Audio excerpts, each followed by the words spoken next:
하나님 말씀은 사도행전 5장 12절에서 26절까지입니다. 사도행전 5장 12절에서 26절까지 말씀 번갈아 가며 읽습니다. 제가 먼저 읽겠습니다. 사도들의 손을 통하여 민간에 표적과 기사가 많이 일어나며 믿는 사람이 다 마음을 같이하여 솔로몬 행각에 모이고 그 나머지는 감히 그들과 상종한 사람이 없으나 백성이 칭송하더라. 믿고 주께로 나아오는 자가 더 많으니 남녀의 큰 무리더라.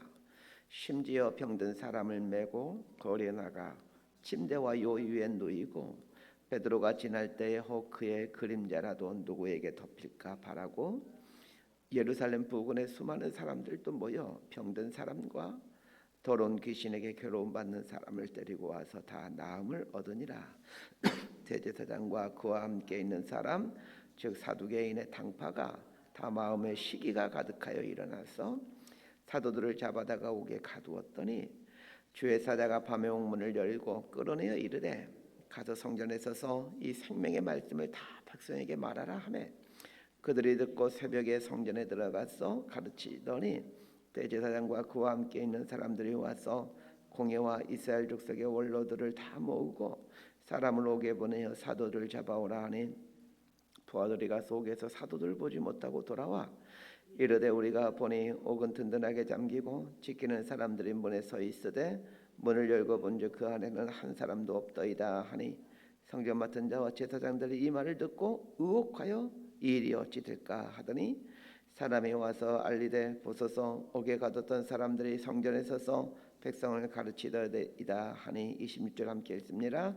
성전 맡은 자기 부하들과 같이 갔어 그들을 잡아왔으나 강제로 못하면 백성이 돌로 칠까 두려워함이더라. 아멘. 사도행전에서 가장 관심을 갖고 봐야 될 것이 교회입니다. 교회는 이 땅을 구원시키기 위한 하나님의 유일한 대안입니다. 하나님은 우리를 위해 예수님을 보내주셨습니다. 예수님은 우리에게 당신의 몸인 교회를 남겨주셨습니다. 하나님은 교회를 통해서 이 땅을 구원시켜 가시기에 사단도 모든 관심을 교회에 두고 있습니다. 하나님만 교회에 관심 있는 게 아니라 사단도 하나님 못지않게 교회에 관심을 갖고 있습니다. 사단의 입장에서는 교회가 이 자신의 나라를 무너뜨리는 주범이기 때문에 교회를 주목할 수밖에 없습니다.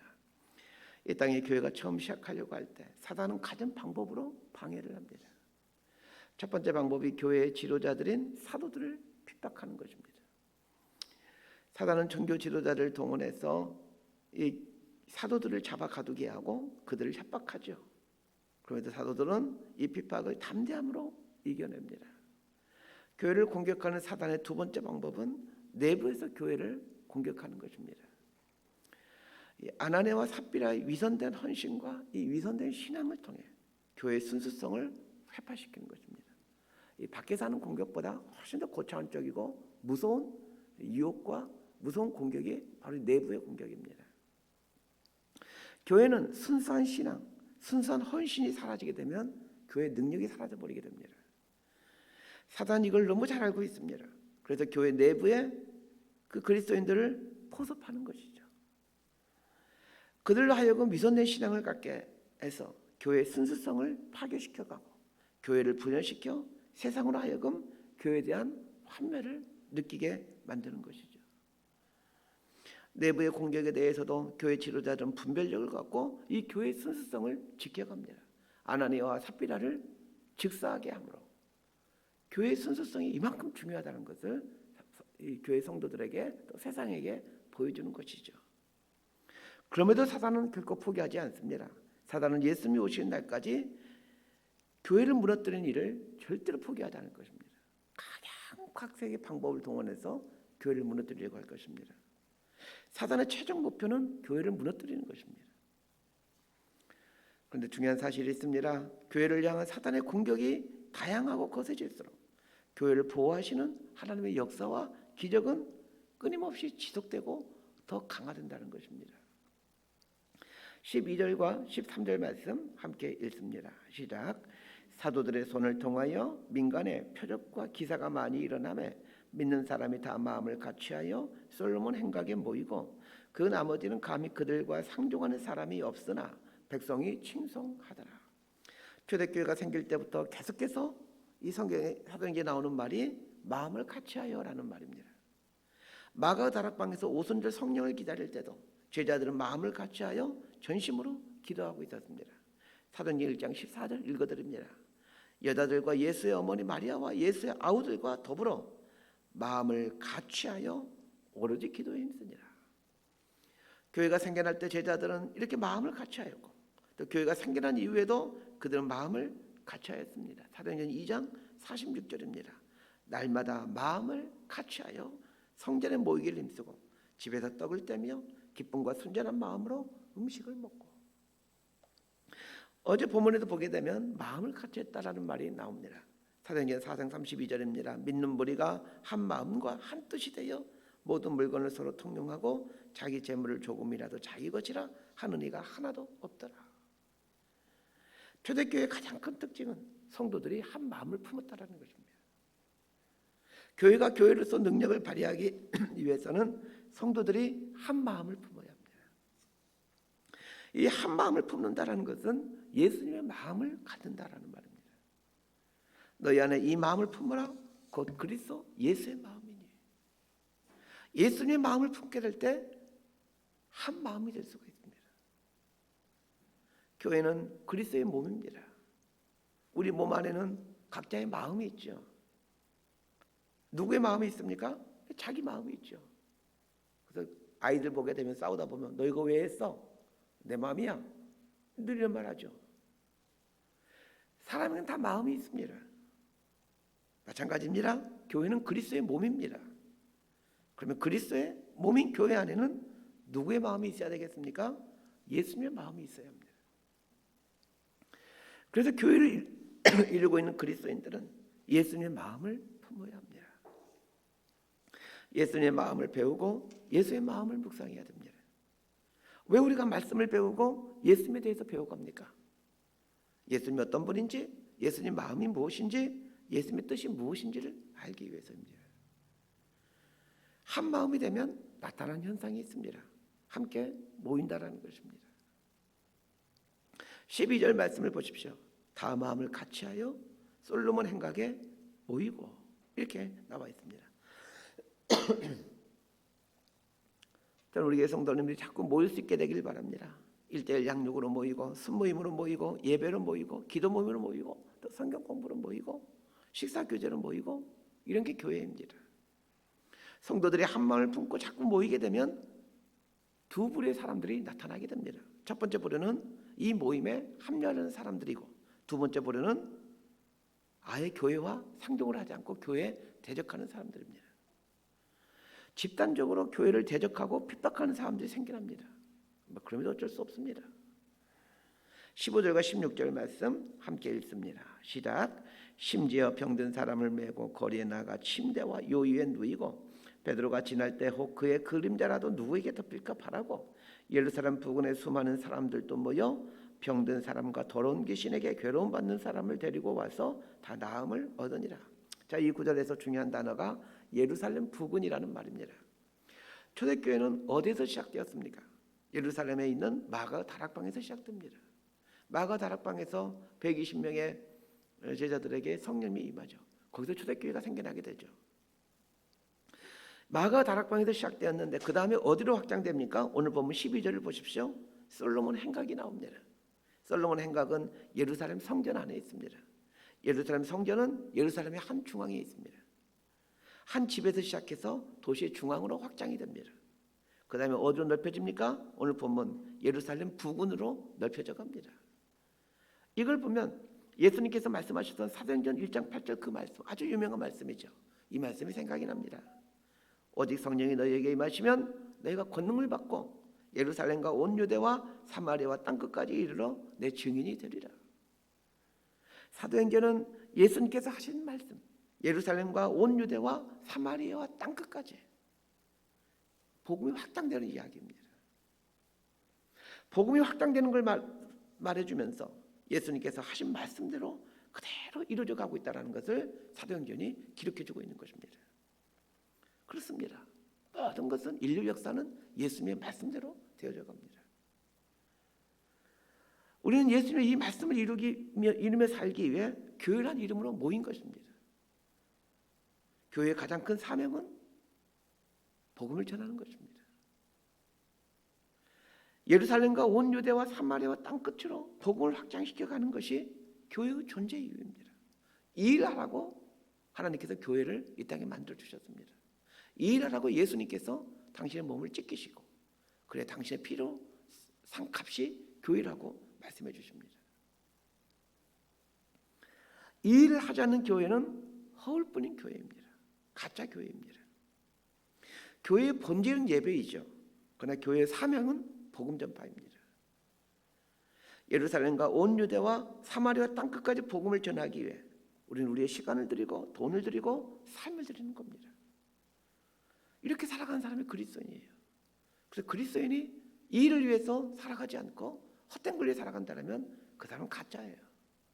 내가 중요하게 여기는 것들, 내 시간, 내 돈 이런 것들을 어디에 쓰고 있는지를 보게 되면 그 사람이 그리스도인인지 가짜 그리스도인지 금방 판명나게 됩니다. 자, 17절에서 20절까지 말씀 함께 읽도록 합니다. 시작. 대제사장과 그와 함께 있는 사람 즉 사두개인의 당파가 다 마음에 시기가 가득하여 일어나서 사도들을 잡아다가 옥에 가두었더니 주의 사자가 밤에 옥문을 열고 끌어내 이르되 가서 성전에 서서 이 생명의 말씀을 다 백성에게 말하라 하며 초대교회가 부흥하고 복음이 확장되어 가자 이 대제사장과 사두개인들의 심기가 아주 불편해졌습니다. 자신들의 입지가 자꾸 줄어들었기 때문입니다. 그전에는 자신들이 백성들을 군림하면서 백성들을 통치하고 백성들의 어떤 존경과 명예를 한 몸에 받고 있었죠. 그런데 자꾸 예수 믿는 사람들이 자신들의 역할을 자신들이 받고 있던 그 명예라든지 어떤 권위를 가져가는 것입니다. 그래서 이제 무리수를 두게 됩니다. 사도들을 잡아 가둬버리는 것입니다. 교회 지도자들이 사도들을 잡아 가두면 더 이상 복음이 확장되지 않을 것이라고 그들은 생각했던 것이죠. 그러나 그것은 큰 착각이었습니다. 사람은 감옥에 갇힐지라도 복음은 감옥에 갇히지 않습니다. 사도들을 감옥에 가두자 하나님의 천사가 밤에 와서 옥문을 열고 사도들을 밖으로 나가게 해줍니다.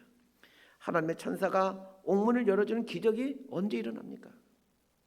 복음을 위해서 고난받을 각오를 하고 옥에 갇힐 때입니다. 이것은 신앙생활의 공식입니다. 우리의 삶에 언제 하나님의 기적과 능력이 나타날까요? 하나님을 위해서 고난받을 각오를 할 때입니다.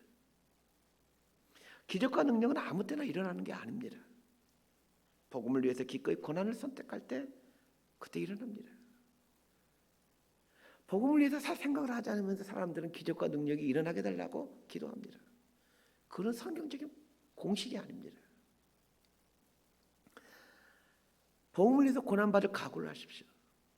편안하게 신앙생활을 할 생각을 버리시길 바랍니다. 편안하게 신앙생활을 하는 것에는 감동도 없고 하나님의 기적도 일어나지 않습니다. 아주 밋밋하고 아주 재미없고 그렇게 인생을 사는 거죠. 대제사장과 종교 지도자들이 사도들 잡아 옥에 가두었습니다. 그런데 여러분 이 옥에 갇힌 사도들의 모습을 한번 묵상해 보시길 바랍니다. 지금 사도들이 뭐 하고 있습니까? 지금 휴가를 보내고 있는 중입니다. 오늘 본문을 잘 보시길 바랍니다. 그동안 사도들은 정신없이 아주 바쁘게 사역하고 있었습니다. 수많은 사람들이 몰려와서 병을 고치고 말씀을 들려달라고 요구합니다. 그런데 대제사장과 종교 지도자들이 사도들을 감옥으로 안내해서 사람들이 접근하지 못하도록 해줍니다. 휴식이죠. 휴가를 보내고 있는 거예요. 이럴 때 쉬는 것입니다. 주를 위해서 열심히 살다가 아플 때 그때 쉬는 거예요. 그런데 하나님의 천사는 사도들이 쉬는 꼴을 보지 못하는 것 같습니다. 밤에 와서 옥문을 열어주면서 명령을 합니다. 어떤 명령을 줍니까? 성전에 가서 생명의 복음을 전하라는 것입니다. 그래서 어떻게 합니까? 사도들이 새벽에 성전에 가서 또 말씀을 가르칩니다. 새벽에 성전에 얼마나 사람들이 왔는지는 모르겠지만 사람의 숫자는 중요하지 않습니다. 새벽부터 성전에서 말씀을 가르치는 것이 중요한 일입니다. 그렇습니다. 생명의 말씀은 새벽부터 밤중까지 이 세상 곳곳에 전해져야 됩니다. 복음은 세상에 곳곳에 전해지기도 해야 되지만 24시간 한시도 전해지지 않는 때가 없어야 합니다. 왜 그렇습니까? 복음이 생명이기 때문입니다. 자, 21절에서 26절까지 말씀 함께 읽습니다. 시작.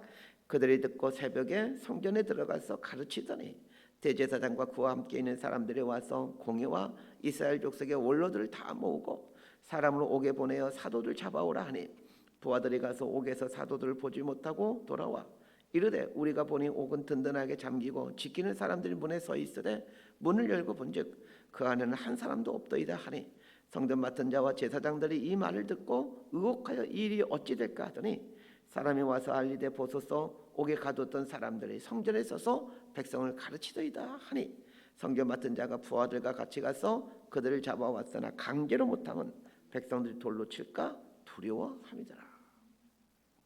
하나님의 천사들이 사도들을 옥에서 풀어내어 성전에 가서 말씀을 가르치라고 합니다.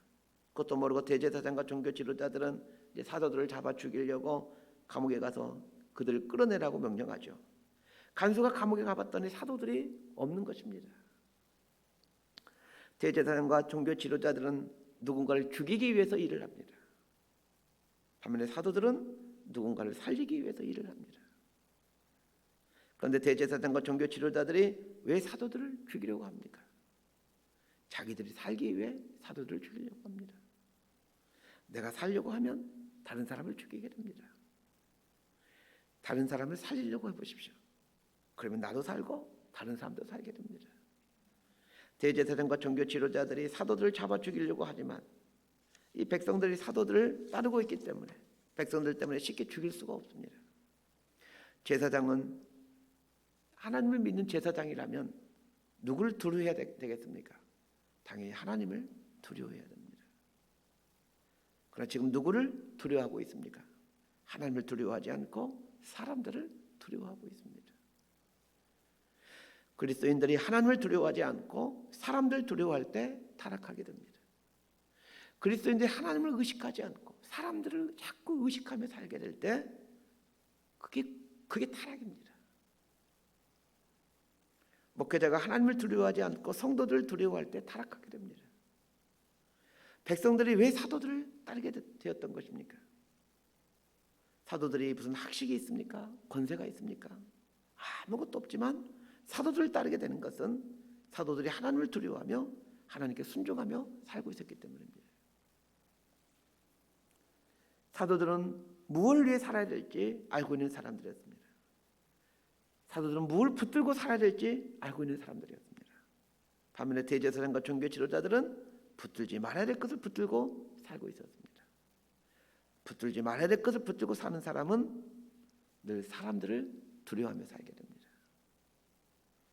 그러나 정말 붙들어야 될 것이 무엇인지 알고 있는 사람은 하나님을 두려워하며 살게 됩니다. 말씀 정리합니다. 초대교회의 가장 큰 특징은 성도들의 마음을 같이 한다는 것입니다. 한 마음을 품고 모이게 힘쓰는 사람들이 그리스도인들입니다. 우리가 그리스도의 마음을 품고 모이기를 힘쓴다면 믿는 사람들은 더 많아질 것입니다. 사람은 가둘지라도 이 생명의 복음은 가두지를 못합니다. 그러기에 복음을 위해 살아가십시오. 복음을 위해 고난을 선택하십시오. 그러면 하나님은 복음을 가두지 않기 위해서 내 삶의 기적과 능력을 베풀어 주시게 됩니다. 복음을 위해 살 때 내 삶에 하나님의 기적과 능력이 임한다는 사실을 꼭 기억하십시오. 사람을 두려워하지 말고 하나님을 두려워하십시오. 사람 앞에서 살기보다는 하나님 앞에서 살아가십시오. 그럼 우리의 삶은 하나님께 쓰임받는 삶이 됩니다. 이렇게 살아가는 저희 여러분이 되기를 진심으로 소망하고 축복합니다. 기도하겠습니다. 하나님 아버지, 예수님 마음을 품게 해주십시오. 예수님 마음을 품고 또 복음을 위해 살아가고 복음을 전하는 삶을 살아갈 수 있도록 인도하여 주옵소서. 복음을 위하여 기꺼이 고난을 선택할 줄 아는 사람이 되게 하옵소서. 복음을 위해 기꺼이 고난을 선택해 갈 때 거기에 하나님의 기적과 능력이 임하게 된다는 사실을 오늘 말씀을 통해 알게 됩니다. 우리의 삶에 하나님의 기적과 능력이 임하는 이 다이나믹한 삶이 되도록 은총을 베풀어 주옵소서. 하나님 앞에서 사는 삶의 습관을 가져갈 수 있도록 우리 삶을 붙들어 주옵소서. 눈에 보이는 사람보다 보이지 않지만 모든 걸 감찰하고 계시는 하나님을 두려워하며 살게 하여 주옵소서. 예수님 이름으로 기도드리옵나이다.